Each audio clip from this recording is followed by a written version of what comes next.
Hey, Matt Laird again, Market Mindset Podcast. Thank you for taking the time out of your busy schedule to watch today. Um, Today was fascinating. We had an opportunity to talk to Kobe Zinn.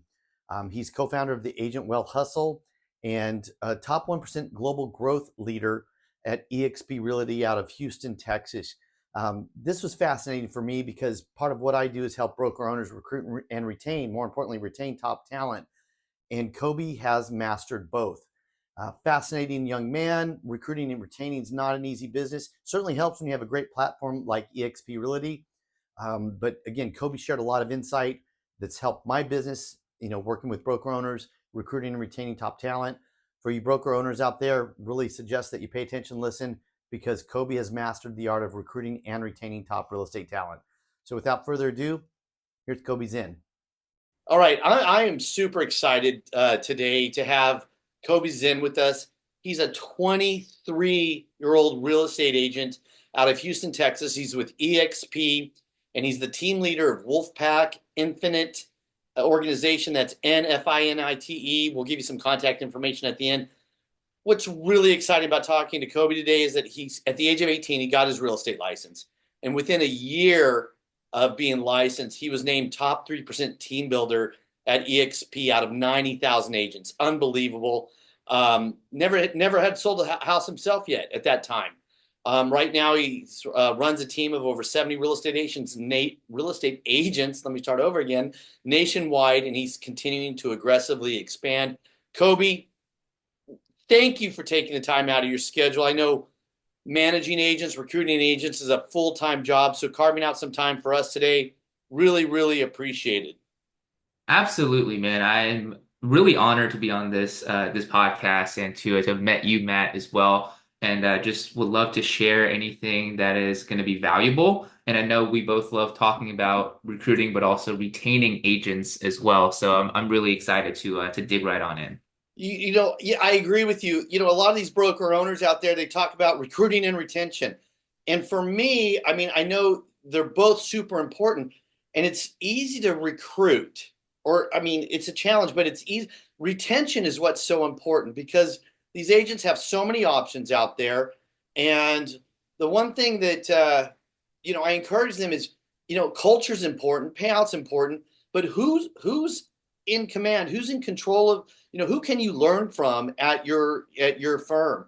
So we'll get into that. We'll discuss that. Tell me how you got started. 18. What was the motivation? What were you doing that led you into this wonderful world of real estate?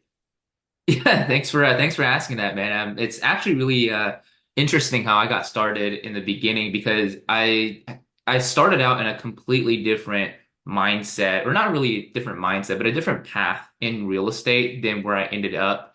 So when I first started, I was originally had just graduated from high school, and a couple months after graduating, I decided to pick up the book Rich Dad Poor Dad.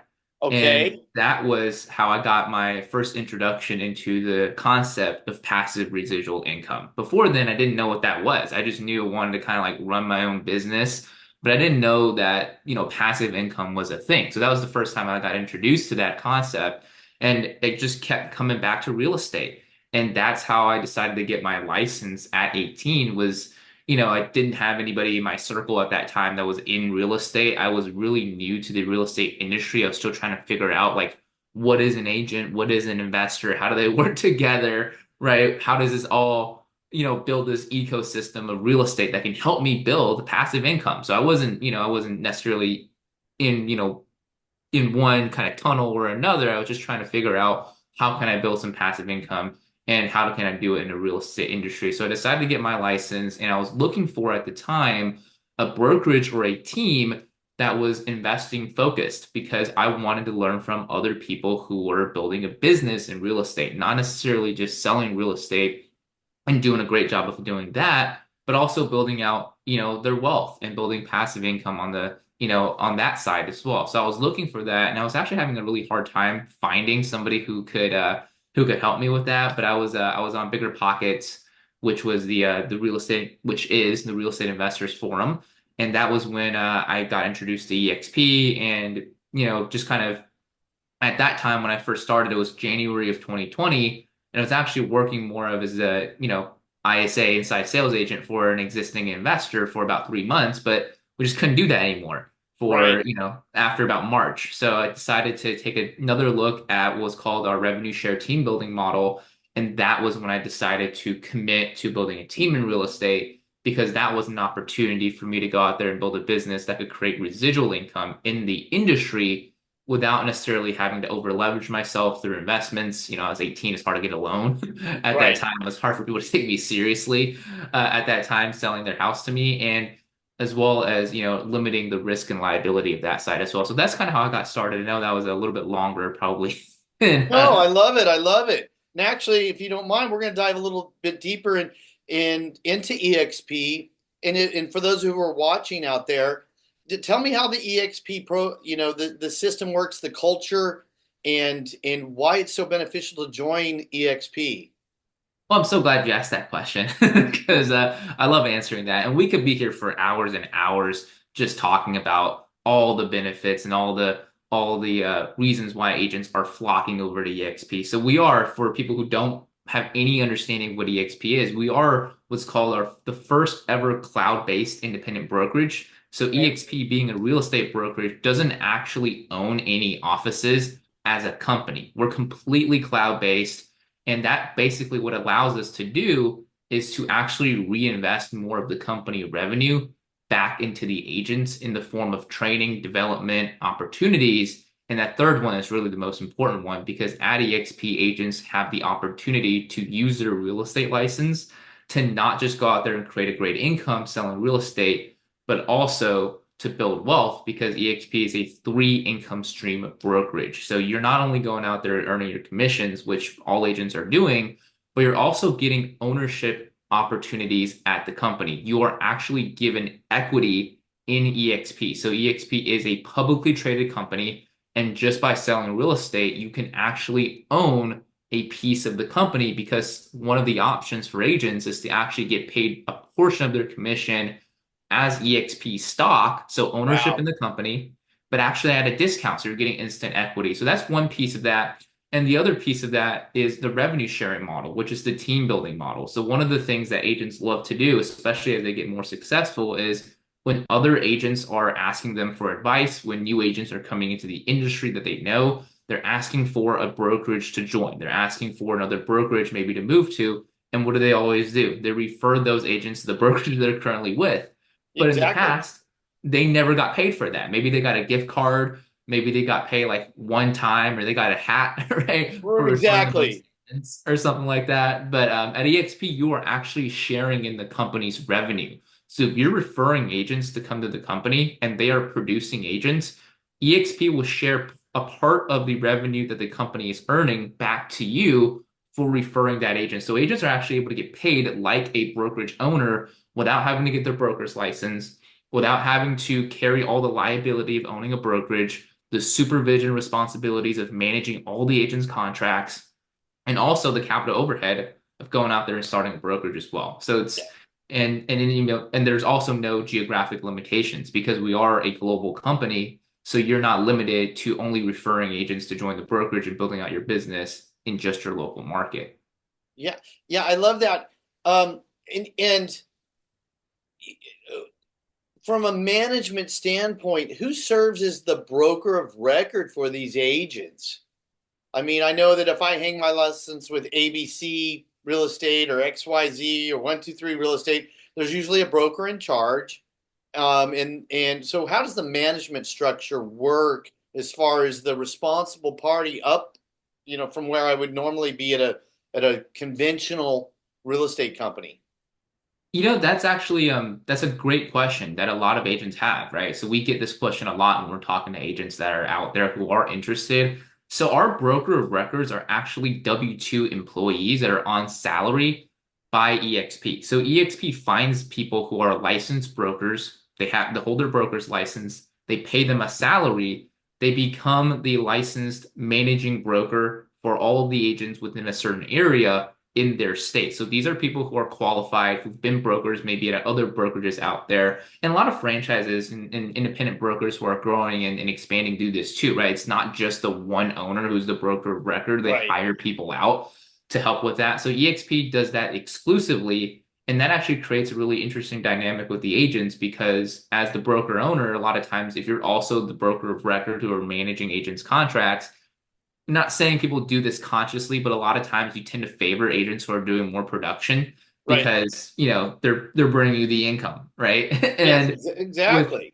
right. And with the EXP model, it's a little bit different because the brokers, it's their day job. They have office hours to make sure that they're always in the virtual office, the cloud-based office, to support all of the agents, regardless if they're new, they're part-time, they're starting out, right? Or if they're a top producing agent bringing the company a lot of revenue because they're on salary, so not necessarily tied to, who's doing more production, who's doing less. They're there giving everybody the same amount of, or not the same amount of time, but everybody the same amount of effort and the same amount of care that they're putting into supporting our agents. So the broker of record for agents are salaried employees of eXp.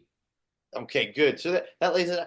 My mind goes to I'm here in the Long Beach, California market, Seal Beach market, and I'll be driving around town, and I'll see a physical eXp office.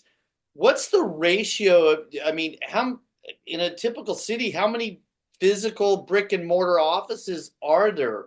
Many, few? What would you tell me in that regard?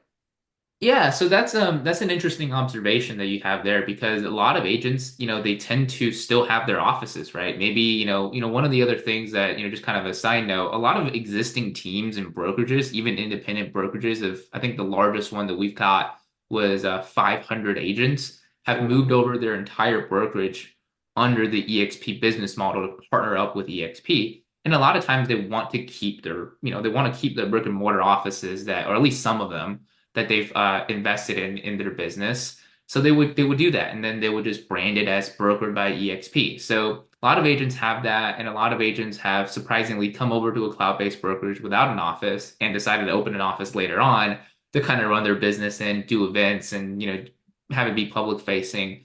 It's hard to say because in every market is a little bit Okay, different. Different agents that will own their own offices or start one and maybe shut it down later as the market isn't doing so well. But that kind of gives agents that flexibility, right? Whereas in the past, if you were a broker owner, you didn't have a physical location, it was going to be difficult for you to run a business. But now at EXP, you can continue maintaining that, group of agents, organization of agents, even if the market kind of turns a little bit and you don't want to continue investing in an right, office space. right.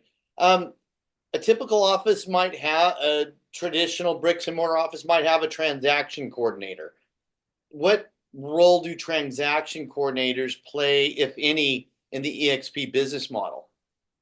Yeah, so there's actually we have what's called SkySlope in order to manage all of our transactions through with our agents and making sure they're coordinated with the brokers as well. And it's all done through the cloud, right? So it's all done through online, all done through online. So that way it makes things a little bit easier for agents to do. A lot of agents have given us the feedback that it has created a much smoother transacting process.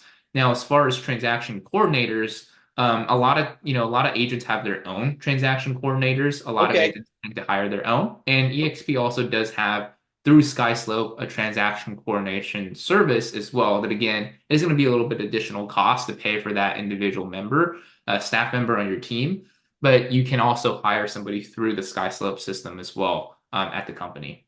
okay, that's great because again, some people want to have the hands-on, and there's always going to be a cost associated with it. But I'm a firm believer: delegate out. I want to be out there selling. I want to be out getting listing presentations. I want to be submitting offers, and then I want to hand that over to someone I know. So we have that ability. Either I can bring in an outside transaction coordinator or use something integrated within the EXP system. Is that fair to assume? Yeah, absolutely. So it's completely up to the agents because a lot of times, agents they have their own transaction coordinator that's been with them, at many different brokerages and they know how they work best and that's like their person, right? It's like that's their admin, key staff member in their team. Right, right, right. Okay, so we got to sort of address the elephant in the room for agents that have been around a long time. We've got this whole Department of Justice NAR thing going on, sign the buyer agreement. I don't know how to present that as really successful, someone who's recruited and has a big, 70 agents and growing daily. How did you address that issue? Yeah, so it's something that I think a lot of agents were more or less fearful of in the beginning, right? And a lot of that does have to do with just the amount of attention that, it was put on by different media sources that are out there, and anything that's in like mainstream media tends to breed a little bit of fear, right? Regardless of whatever Right. industry it's in. So as we've seen from agents as far as within the industry, but also within our team, and also on the bigger scale, the brokerage EXP as a whole, is there hasn't been as much to fear as most agents think there was, right? So a lot of times we make up problems in our heads that are way bigger than what they are in reality. So that's what we've seen. But EXP has actually taken, funny enough, quite a aggressive role in moving along with these changes. So we were one of the first brokerages out there to actually come out with new forms for buyers and also for listings as well. And a lot of MLS systems. So here in Houston, I know for a fact, HAR actually adopted or at least consulted with EXP here in Texas on some of those forms. So we were, as a brokerage, we came out with some of these new forms and contracts that HAR, the Association of Realtors here in Houston, have actually adopted and actually consulted with to create their form. So we were kind of on the leading edge of this as far as coming out with, what are the best practices? How do we make sure that we're integrated fully in this kind of new landscape of the industry, right? Because the last thing we want to do is just, you know, try to create loopholes around, whatever these new policies or new regulations are, because, there's a reason why they happened, and we want to make sure that everybody's being served as far as on the client side, but also as agents, they know what to do, they know how to present their value, and they can continue running their business and potentially even see this as an opportunity to earn more business in the future. Yeah, exactly. We talk to a lot of real estate agents and real estate professionals across a wide variety of platforms and income streams. And the fact that you guys just addressed it head on, for the veteran agents, I'm telling you, they're like, what do you mean? Well, my business really hasn't changed. It wasn't even really a blip. I'm representing you on the purchase, and this is what we need to do, and this is what I'm going to submit, and I'll work it out with the other listing agent. Um, so we got a couple things I want to talk about. Number one, your recruiting process. What's been successful for you? So if there's other EXP agents and people out there that are in your same situation, how do you convey the value proposition in EXP? How do you find new agents to bring aboard? Yeah, so we've taken an approach that's been really kind of helped us with our, when we first started out, we didn't have a lot of competitive edge, right? I was a newer agent. My partner was also a little bit newer as well, though he had been an investor, a little bit longer than, than he has been an agent. But we didn't have quite a bit of competitive edge because a lot of other agents at EXP, they've been there longer than we have. They've been agents longer than we have, and they've been much more successful, right? A lot of them were former broker owners, actually. So what we did was decided to take an approach that filled a gap in the marketplace. So when I first started, like I mentioned earlier in this podcast, I had a hard time finding brokerages that were, a newer agent friendly, but also friendly for agents who want to build multiple income streams and also become more of an investor side, serving investors. So Right. we wanted to fill that gap. And what I did in the beginning was I did a lot of Google search, right? I was searching on Google on about information on, what's a good brokerage to join, where can I go, who can support me? And there wasn't any information that's out there, and there wasn't a lot of information about EXP at that time as well. So what we decided to do was fill that gap. So we created a website. It's called agentwealthhustle.com. If people want to go check that out. But it's actually an SEO optimized website. So even if you didn't check out our website through the domain name, if you look up certain search terms online, just on Google on your phone about EXP, our website is actually going to show up through our various blog articles about information regarding brokerages to join, agents who want to work with investors, agents who want to become investors, but also specific information targeted towards keywords that have the phrase EXP in it as well. Because as the brokerage grows, right, in popularity, we are able to continue riding that wave as well. So SEO has been the process as far as bringing people in, and it makes it a little bit easier because when people look up information, they're already interested And then on the consultation call, basically what I do is I ask them, I saw that you found us through our website. I would love to know a little bit more about how we can help you. And then they will tell me what they liked about eXp and how they expect us to help them as a brokerage. And then we present what we have. And then that's the process, and that's how we continue moving forward. Yeah. For those, I know a little bit about SEO, but for those who aren't familiar with search engine optimization, can you just dive into it a little bit? I know it's on your biography. I love that. And how you're positioning yourself using search engine optimization. If you could just touch on that just a little bit. Yeah, so it's something it's whenever you're looking up something on Google, right? If you look up like apples, right? It's a simple example. If you search Apple on Google, you're gonna get pushed articles and links on Google about apples, right? So that's what that is on the consumer side, what it looks like. If you look up pears, you're gonna get push articles and links and videos and images of pears, Right. right? So that's what it looks like on your side. But we don't necessarily think about on the back end how that happens. So Google has their own algorithm. I'll be honest, nobody knows, including us, right, Right. what that algorithm actually is. But there has been software and companies that's developed, SEO optimization tools to actually help you and your website rank on Google on their search engine pages based on specific keywords that you would like to target. And the less competition you have, the easier it is to target a specific keyword. So for an example, right, if you have like a larger search term that is, have more competitors like real estate agent, right? That's a very broad general term. Then you're going to Exactly. have a lot of competition. It's going to be harder for you, somebody starting out, to rank your website for that. But if your search term is EXP, which again, it shortens or it reduces the market size of the competition, right? Not everybody is going to be pushing information about EXP. Only EXP agents are. So that reduces the market size and the competition. So that makes it easier for somebody like us to actually rank for articles with the keyword targeting EXP because there's less competition and we were one of the first people to ever do it. So that's what makes it easier to do that. But some of the simple kind of strategies are you'll get a checklist on some of these software. So we use a software called Rank Math, right? It's Okay. a plug-in to WordPress. If you guys are using WordPress as your website builders, which again I suggest people do if they want to use target SEO as a strategy. Right. Right. WordPress Right. has been one that's been worked the best.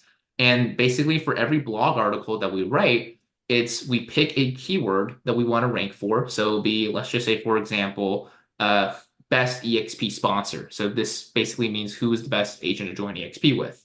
And Right. then we'll pick that, we'll plug it into that software, and the software is going to kick us back essentially a checklist to tell us exactly what we need to have in this article, how many words we need to have, how many times the focus keyword needs to appear as Okay. far as the percentage of the overall article and how many words are in there, how many images we need to have, how many links we need to have, both internal and external, and all of that good stuff. So that's pretty much what we do. We use that as a template and then we write it. And then now with AI, we can pretty much automate most of that process using ChatGPT and custom GPTs that we've built specifically based on our writing style and information that are going to be relevant to what we're trying to put out there as well.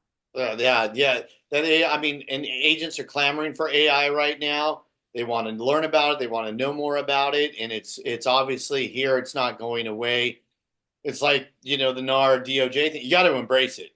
You have to embrace it. And old guys like me are hesitant, but I'm realizing, okay, dive into it. Transitioning back to your agents, what percentage? I mean, I don't know if you dive that deep. What percentage of your agent, the agent business percentage, listings versus buy side representation? What are you seeing out there right now? Yeah, so we do have a dashboard on the back end that shows as far as like, the actual percentages. I do question, not that I'm questioning, but I do question how accurate it is, or at least like how updated it is. It's showing that most agents are working actually buy side Okay. transactions, at least in my organization as well, which is interesting, right? So from a lot of the conversations, again, revisiting the NAR DOJ topic as well, a lot of agents who are more experienced, who've been successful in the business actually, they've always had buyer representation agreements signed, even Okay. before all of this came into play. So it just, just same thing as usual, right? Just business as usual. So most of it's showing is buy side transactions, although from what I've seen personally, as far as like actually interacting with the agents and getting updates from them and seeing what's going on in the marketplace, I will say about at least 50-50, 60-40. More so on the buy side. Newer agents tend to get more transactions on the buy side. Of course. More experienced agents, they tend to get a lot more listings as well. And it's easier for agents to work listings, I would say, because you can have more listings at a time than you can have buyers at a time. So it's easier for you to have more transactions going on if you're focused on the listing side of things. Yeah, the old saying, list to last. But you always need a buy side. You need a buy side agent. I think I read something from NAR, maybe 85% of all new home buyers or home buyers have already researched the areas, the neighborhoods they want to live in, the type of home they want to live in, and then they find their agent to represent them. And usually it might be in my experience has been, it's either the agent in the marketplace that's been there forever, or it's the new agent that's the low price leader coming in with discounted commissions and so forth. How big of a role is social media playing with your real estate agents, the 70 plus that you're bringing into your practice? How big is social media? Pretty big. So we are cloud-based. So we have a lot of agents who are, scattered around different parts of the country, also even different parts of the world as well. So when they meet us for the first time, it's over Zoom, and we're not necessarily teaching agents like in-person strategies because it's difficult for us to do that when we're not there in person, right? So a lot of what we teach is specifically focused on social media, online strategies, SEO. So SEO that we've done successfully on the agent attraction side, we teach these same strategies to our agents who, again, they want to attract agents themselves and build out their own revenue share organization. Right. Absolutely, we teach them how to do that because it actually benefits us. So it's a 7-tiered model, but also on the transaction side as well. So if they're using SEO for attracting clients to them, we teach them how to do that as well. It's a little bit different as far as targeting keywords. You want to do more location targeting than kind of specific term targeting. And we teach that to them as well. So we teach SEO. We also teach a lot of YouTube video marketing as well. So video pretty much works the same way as Google as far as search engine goes. People are searching for videos just like they're searching for articles. So we've built out an entire agent playbook on how to leverage video marketing specifically on YouTube to attract clients and build out their lead generation funnel that way as well. And then once you have your videos, right, kind of like how we're doing this podcast, once you have a video about 20 minutes or longer or so, even 10 minutes, you can actually take that video and then plop it into, AI tools and turn it into more shorter videos, clips of that longer video that you can then share on socials. How great. That's amazing. And I've got to dive in and get more familiar with AI. I mean, I'll create a letter and I'll run it through Chat GPT and, give me some suggestions. My son-in-law runs thank you notes and meeting notes through Chat GPT. We're going to go circle back to your business. What are you doing to retain talent? It's, one thing to recruit, but now you got them. You work so hard to get them, with eXp. What are you doing to retain top talent? Yeah, that's a wonderful question, right? Because a lot of times they have like a good funnel on the front end, but everybody's falling out in the back end, right? And you don't want that to happen. And everybody struggles with that. Real estate's just high attrition business in general.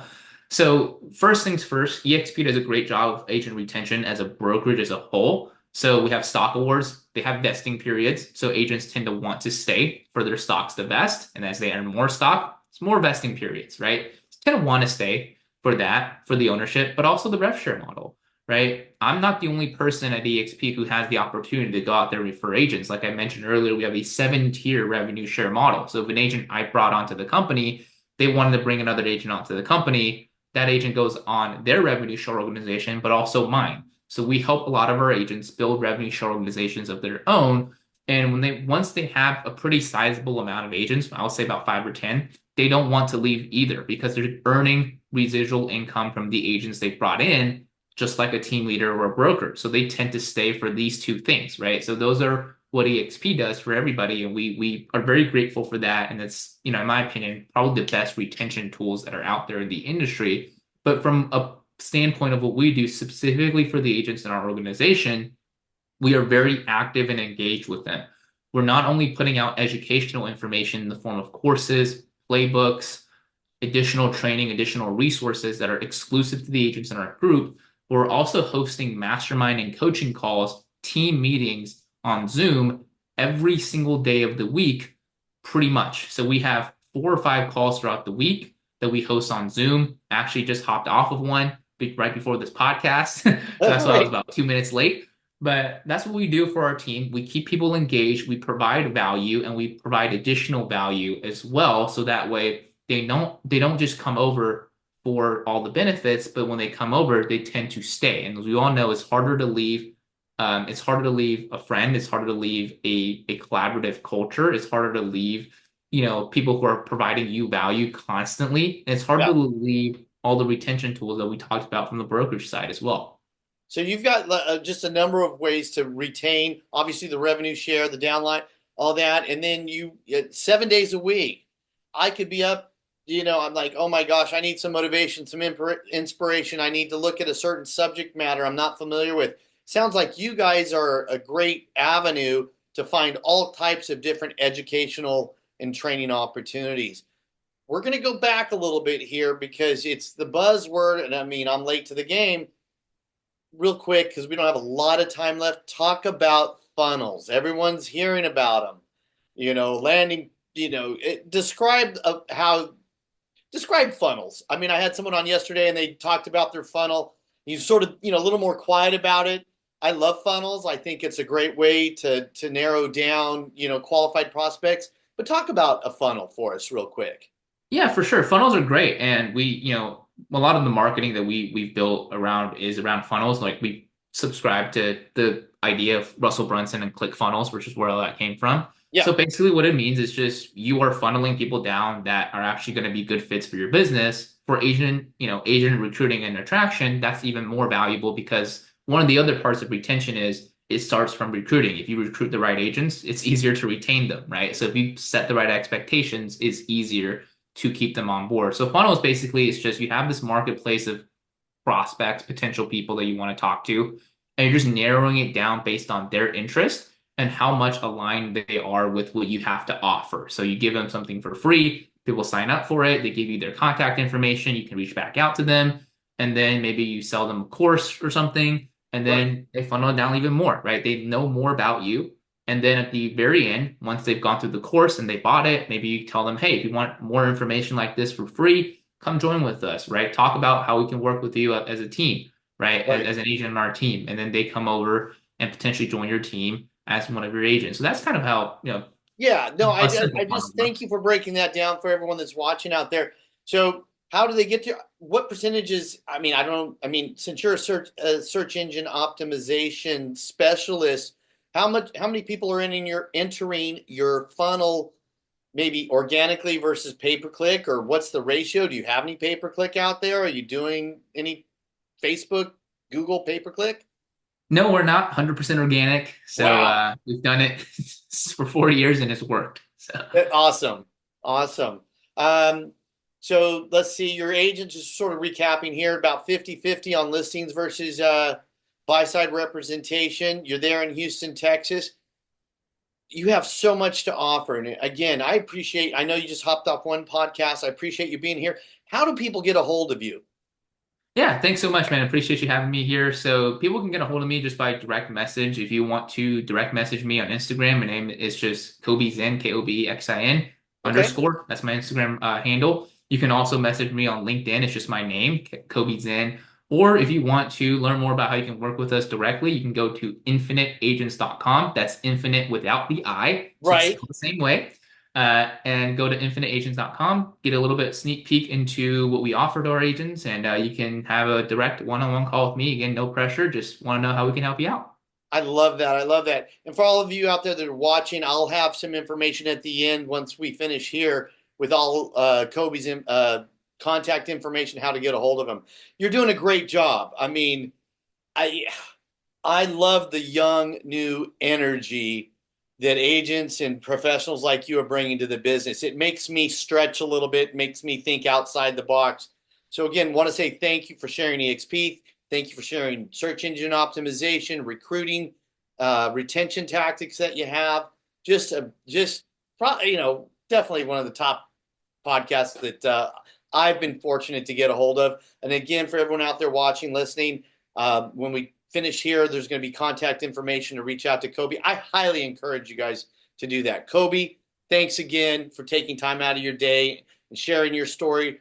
I can't wait to check in with you 6 months, a year, 2 years from now, and see what you're doing. You're just out there, and I really appreciate the hustle and the professionalism. Thank you so much, man. Really appreciate you having me here. Always grateful. And yeah, let's do it again 6 months, a year from now. Ready to do it again? Absolutely. All right. Take care, Kobe. Thank you.